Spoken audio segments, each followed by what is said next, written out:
문제달인 신혜손입니다. 직업상담사 2급 2차 실기 제1회 통용문제 해설 강의 시작하겠습니다.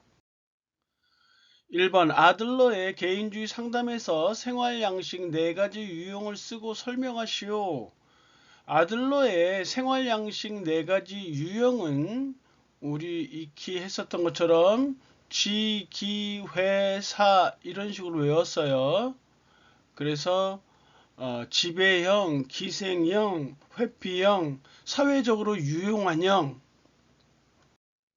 지배형은 독선적이고 활동적이지만 사회적 관심은 거의 없다. 기생형은 말 그대로예요. 다른 사람에게 의존해서 자신의 욕구를 충족시킨다. 회피형은 실패에 대한 두려움으로 도피하려는 행동을 보인다. 사회적으로 유용한 형이 가장 바람직한 형인데 자신과 타인의 욕구를 동시에 충족시키며 인생 과업을 완수하기 위해 타인과 협력한다. 지배형, 독선적이고 활동적이지만 사회적 관심이 거의 없다. 기생형, 다른 사람에게 의존하여 자신의 욕구를 충족시킨다. 회피형, 실패에 대한 두려움으로 도피하려는 행동을 보인다. 사회적으로 유용한 형, 자신과 타인의 욕구를 동시 충족시키며 인생 과업을 완수하기 위해 타인과 협력한다. 지기회사. 수퍼가 제시한 내담자의 흥미사정 기법 3가지를 쓰시오. 흥미사정 목적 아니고 흥미사정 기법이에요. 우리가 흥미사정 수퍼가 제시한 흥미사정 기법 3가지, 표현된 흥미, 그리고 조작된 흥미, 조사된 흥미 해서 표조조라고 했어요. 표현된 흥미는 말 그대로 표현하는 거니까 어떤 활동에 대해서 좋고 싫음을 간단히 말하도록 요청한다. 조작된 흥미는 특정 활동에 참여하는 사람들이 어떻게 시간을 보내는지를 관찰한다. 조사된 흥미는 다양한 활동에 대해서 좋고 싫음을 묻는 표준화된 검사를 완성한다. 표조죠. 표현된 흥미. 어떤 활동으로 시작해요? 어떤 활동에 대해 좋고 싫음을 간단히 말하도록 요청한다. 조작된 흥미. 특정 활동에 참여하는 사람들이 어떻게 시간을 보내는지를 관찰한다. 조사된 흥미. 다양한 활동에 대해 좋고 싫음을 묻는 표준화된 검사를 완성한다. 윌리엄슨의 특성론 이론에서 검사의 해석 단계에서 이용할 수 있는 상담 기법 3가지를 쓰시오. 직접 친구, 직충이라고 했어요. 직충, 그 다음에 설득, 그 다음에 설명, 이런 식으로 되고요. 윌리엄스는 이 중에서 설명을 가장 중요하다고 봤었어요. 직접 충고는 역시 키워드를 잘 보세요. 말 그대로예요. 검사 결과를 토대로 상담자가 내담자에게 자신의 견해를 솔직하게 표현하는 거, 이게 직접 충고예요. 직접 충고니까 직접 말하는 거니까 자신의 견해를 솔직하게 표현하는 것이다. 설득은 상담자가 내담자에게 합리적이고 논리적인 방법으로 검사 자료를 제시하는 것이다. 설명은 상담자가 검사, 비검사 자료들을 해석해서 내담자의 진로 선택을 돕는 것이다. 직접 충고, 검사 결과를 토대로 상담자가 내담자에게 자신의 견해를 솔직하게 표현하는 것이다. 설득, 상담자가 내담자에게 합리적이고 논리적인 방법으로 검사 자료를 제시하는 것이다. 설명, 상담자가 검사, 비검사 자료들을 해석하여 내담자의 진로 선택을 돕는 것이다. 인터넷을 이용한 사이버 상담의 필요성, 일반 상식적인 내용들이니까 이런 거는 시험 문제가 나오면 당황하지 마시고 적절하게 자신이 기본적으로 생각했던 내용들을 피력하시면 돼요. 웬만하면 거의 다 맞게 하니까요. 경제적이고 아무래도 효율적이겠죠. 직접 방문할 필요가 없으니까. 사이버니까 익명성이 보장될 것이고, 그리고 직접 대면하지 않는다는 측면에서 심리적으로 편안하고 친밀감이 느껴질 거예요. 가명을 사용한 상담 사례 소개 및 대처 방안을 제시할 수 있겠죠. 그리고 문제 해결을 위한 자료 탐색이 좀 용이할 수 있고요. 그리고 본인이 상담을 요청했기 때문에 내담자 주도에 의한 자기 성찰 능력이 향상되어진다. 적절하게 배열해서 쓰시면 될 것 같아요. 정신역동적 직업상담 모형을 구체화시킨 보딘의 직업상담 과정. 보딘의 직업상담 과정은 보탐핵변이라고 했었어요. 보딘을 쓰고 그 다음에 탐색과 계약 설정, 그 다음에 핵심 결정, 그 다음에 변화를 위한 노력 해서 보탐핵변 이렇게 얘기를 했어요. 탐색과 계약 설정 제1단계예요. 보딘이 정신역동적 상담학자니까 내담자의 정신역동적 상태에 대한 탐색 및 상담 전략에 대한 합의가 이루어진다. 내담자의 정신역동적 상태에 대한 탐색 및 상담 전략에 대한 합의가 이루어진다. 핵심 결정, 중대한 결정이라고도 해요. 내담자는 중대한 결정을 통해 자신의 목표를 성격 변화 등으로 확대할 것인지 고민하다. 내담자는 중대한 결정을 통해 자신의 목표를 성격 변화 등으로 확대할 것인지 고민한다. 변화를 위한 노력. 내담자는 자아인식 및 자아이해를 확대해 나가며 지속적인 변화를 모색한다. 탐색과 계약 설정. 내담자의 정신역동적 상태에 대한 탐색 및 상담 전략에 대한 합의가 이루어진다. 핵심 결정. 내담자는 중대한 결정을 통해 자신의 목표를 성격 변화 등으로 확대할 것인지 고민한다. 변화를 위한 노력. 내담자는 자아인식 및 자아이해를 확대해 나가며 지속적인 변화를 모색한다. 긴즈버그의 진로 발달 단계 중 현실기에 하위 단계 3개를 쓰라고 했는데, 긴즈버그 하면 환자면이죠. 환상기, 잠정기, 그리고 현실기로 이렇게 나눠져요. 잠정기는 흥능가전이죠.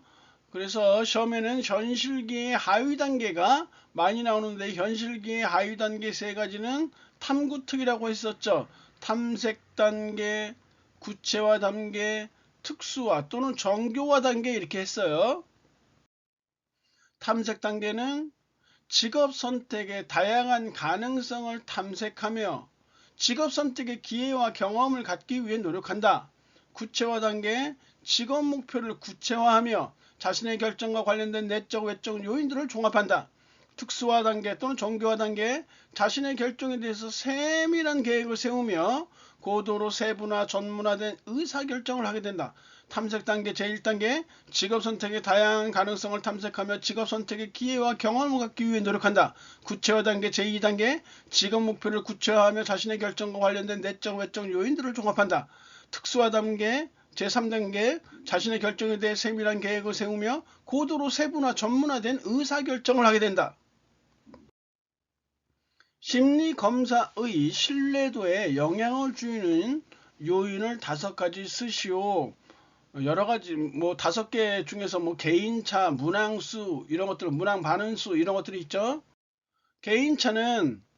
개인차가 클수록 신뢰도 개수도 커진다예요.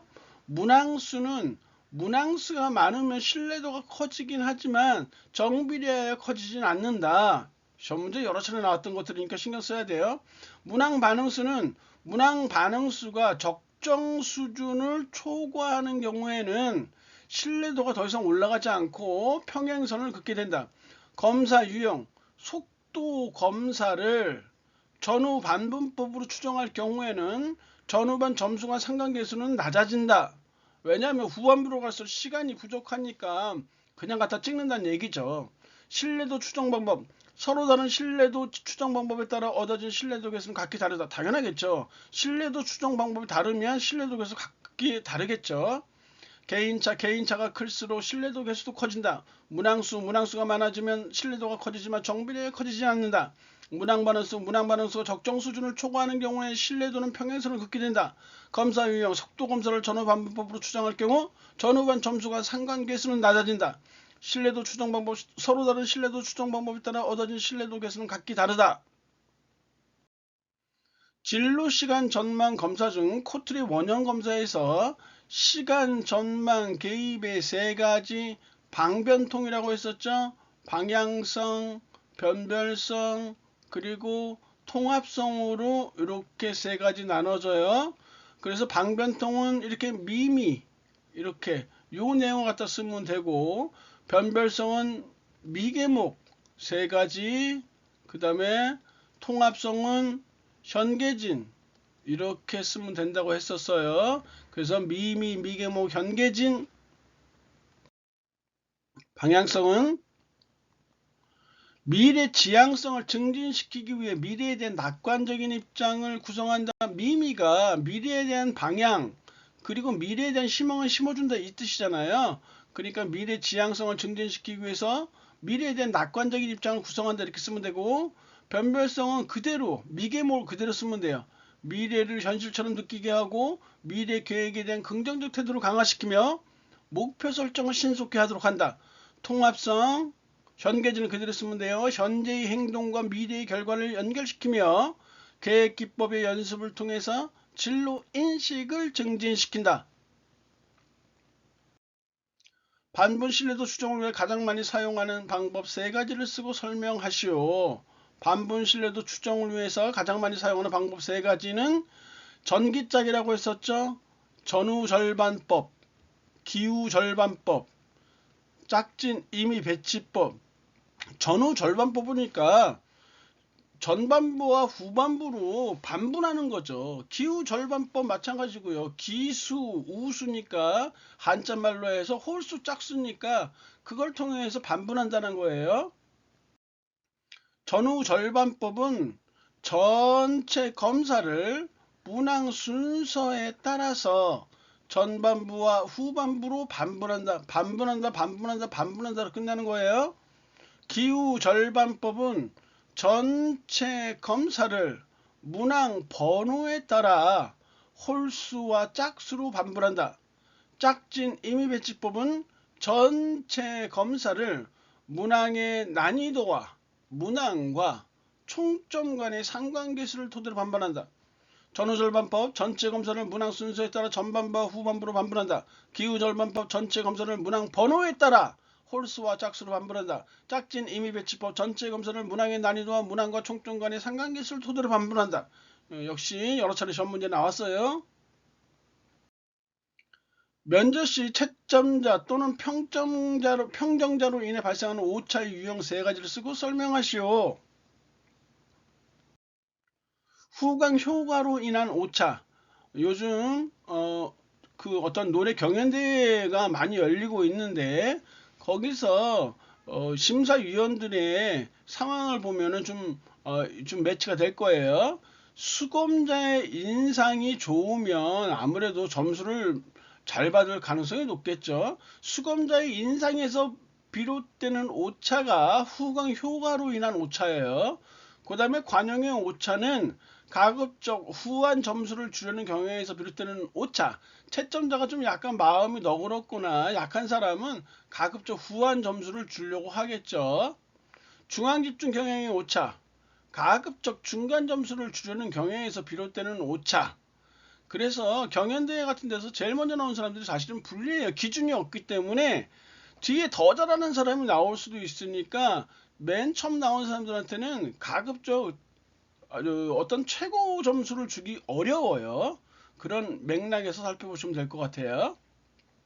이렇게 세 개가 잘 나오고요. 한 가지 논리적 오차는 보험식으로 하나 해놓으면 좋겠어요. 논리적 오차, 어떤 한 특성의 점수를 알고 있으면 다른 특성의 평정에도 영향을 미치는 것을 말한다. 어떤 집단의 심리검사가 분산되어 있는지를 심리검사 점수요. 분산되어 있는 정도를 판단하기 위해 사용되는 기준 두 가지를 쓰고 설명하시오. 세 가지 정도가 있어요. 범위, 분산, 표준 편차 세 가지 정도는 알고 있어야 돼요. 그래서 범위는 점수 분포에 있어서 말 쉽죠? 최고 점수에서 최저 점수까지의 거리를 말한다. 범위, 점수 분포에 있어서 최고 점수와 최저 점수까지의 거리를 말한다. 분산이라는 것은 변수 분포에 있어서 변수 값들의 흩어진 정도를 말한다. 표준 편차는 각 평균에서 각 점수들이 평균적으로 이탈된 정도를 말한다. 범위, 점수 분포에 있어서 최고 점수와 최저 점수까지 거리를 말한다. 분산, 변수 분포에 있어서 변수값들이 흩어진 정도를 말한다. 표준 편차, 평균에서 각 점수들이 평균적으로 이탈된 정도를 말한다. 심리검사 유형 중 투사적 검사의 장점과 단점. 투사적 검사는 1차 객관식보다는 2차에 더 적합한 유형으로 굉장히 많이 출제된 문제예요. 심리검사 유형은 크게 객관적 검사와 투사적 검사로 나눌 수가 있어요. 객관적 검사는 검사의 주제가 정해져 있는 구조적 검사예요. 구조적 검사, 검사의 주제가 검사의 과제가 결정되어 있는 구조적 검사이다. 그리고 응답 형태는 yes, not, no, 즉 예, 아니요 라든지 이렇게 선다형으로 사지선다, 오지선다로 주어져 있는 거예요. 반면에 투사적 검사는 검사 과제가 정해져 있지 않는 비구조적 검사예요. 그리고 응답 형태도 정해져 있지 않기 때문에 투사적 검사는 이 응답자들의 반응이라든지 표현이 다양하게 나올 수 있겠죠. 그런 맥락에서 살펴보시면 돼요. 투사적 검사의 종류에는 로샤 검사라든지 TAT 주제 통각 검사라든지 그 다음에 HTP 집, 나무, 사람 검사요. 그 다음에 드로우 퍼슨에서 인물화 검사, SCT라고 해서 문장 완성 검사 이런 것들이 있어요. 투사적 검사의 장점은 아까도 말씀드린 바 있지만 응답 형태가 정해져 있지 않으니까 뭐 다양하게 나올 수 있겠죠. 독특한 반응을 통해 내담자 개인을 더 잘 이해하게 한다. 그리고 내담자의 의도적 방어 반응을 방지해 줘요. 내담자의 다양한 표현을 유도하며 풍부한 심리적 특성을 반영한다. 이렇게 볼 수 있고, 단점은 기준이 없기 때문에 신뢰도가 전반적으로 부족해요. 그리고 타당도 검증도 빈약한 편이고요. 그리고 여러 상황에 따라서 응답자의 반응이 달라지기 때문에 검사 반응에 강한 영향을 미치죠. 다시 한번 장점 3개. 내담자의 독특한 반응을 통해 내담자 개인을 더 잘 이해하게 한다. 내담자의 의도적인 방어 반응을 방지한다. 내담자의 다양한 표현을 유도하며 풍부한 심리적 특성을 반영한다. 단점으로는 검사의 신뢰도가 부족하다. 그리고 타당도 검증이 빈약하다. 상황적 요인들이 검사 반응에 강한 영향을 미친다. 장점만 출제된 적도 있고 단점만 출제된 적도 있으니까 이거 한꺼번에 몰아서 해놨으니까 잘 살펴봐 주시기 바래요. 한국표준직업분류에서 직업으로 보지 않는 활동 6가지를 쓰시죠. 굉장히 많아요. 그 중에서 6개만.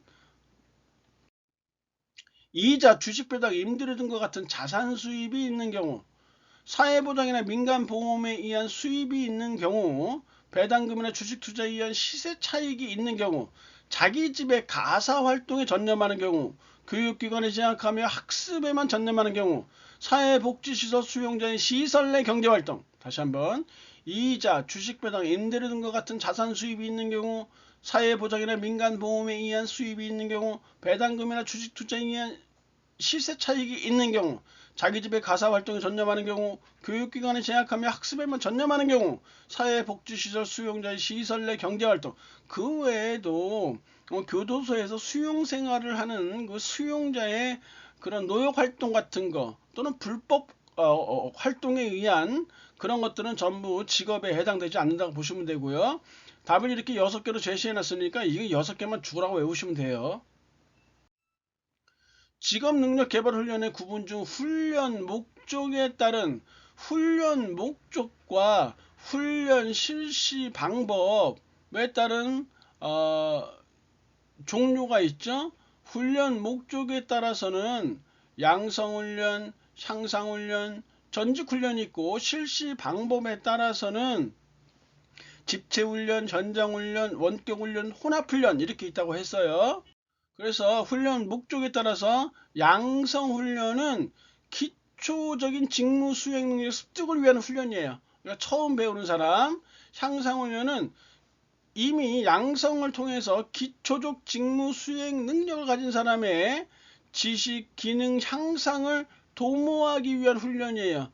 이미 기초적인 직무 수행을 갖고 있어요. 거기에 더 지식과 기능 향상을 위한 훈련이고, 전직 훈련은 직업을 옮기는 거죠. 새로운 직업에 필요한 직무 수행 능력 습득을 위한 훈련이다. 양성 훈련, 기초적 직무 수행 능력 습득을 위한 훈련이다. 향상 훈련, 기초적 직무 수행 능력을 가진 사람의 지식, 기능 향상을 위한 훈련이다. 전직 훈련, 새로운 직업에 필요한 직무 수행 능력 습득을 위한 훈련이다. 부가급여의 의미를 설명하고 사용자와 근로자가 선호하는 이유. 부가급여라는 것은 일반적으로 주는 임금 외에 부가적으로 덧붙여서 주는 거니까 그런 의미 생각하시면서, 사용자가 근로자에게 지급하는 경상화폐 임금 이외에 현물 보상, 물건을 주는 거, 연기된 보상 등으로서 사업주 부담의 퇴직연금, 적립금, 사회보험료 부담금, 교육훈련비 등이 있다. 의미, 부가급여, 사용자가 근로자에게 지급하는 경상화폐 임금 이외에 현물 보상, 연기된 보상 등으로서 사업주 부담의 퇴직연금, 적립금, 사회보험료 부담금, 교육훈련비 등이 있다. 사용자는 부가급여를 왜 선호하냐? 근로자의 장기 근속을 유도할 수 있고 생산성을 향상시킬 수 있어요. 그리고 조세나 보험료의 부담을 감소시킬 수 있어요. 절세 효과라고 하죠. 근로자 입장에서는 근로소득세가 부담이 감소되어지고 연기된 보상 같은 경우는 조세상 혜택을 받을 수 있기 때문에 선호하게 된다. 서로 다른 직종의 근로자 간의 임금 격차가 발생하는 원인을 설명하고 보상적 임금 격차가 있다. 이거의 개념과 발생하는 원인 세 가지를 쓰시오 했어요. 보상적 임금 격차의 개념 중요해요. 직업의 임금 외적인 불리한 측면을 상쇄하여 없애서 근로자에게 돌아가는 순이익을 다른 직업과 동등하게 해줘야 한다는 원리다. 직업의 임금 외적인 불리한 측면을 상쇄하여 근로자에게 돌아가는 순이익을 다른 직업과 동등하게 해줘야 한다는 원리다. 발생하는 원인은 고용의 안정성 여부로 인해서 금전적 위험이라고 하고요. 작업의 쾌적함 정도, 비금전적 차이라고, 교육훈련 비용의 여부를 통해서 이런 것들이 나타나게 된다. 세 가지를 외워주시면 되고요. 시험 문제 여러 차례 나왔던 거예요. 시간당 임금이 500원일 때 이렇게 쭉 해서 노동수요의 임금 탄력성을 계산하시오. 노동수요의 임금 탄력성은 임금의 변화율 분해, 그리고 노동수요량의 변화율이죠. 그 공식을 먼저 써준 다음에 실제 계산할 때는 절대값을 이용해서 3번에 써주라고 했어요.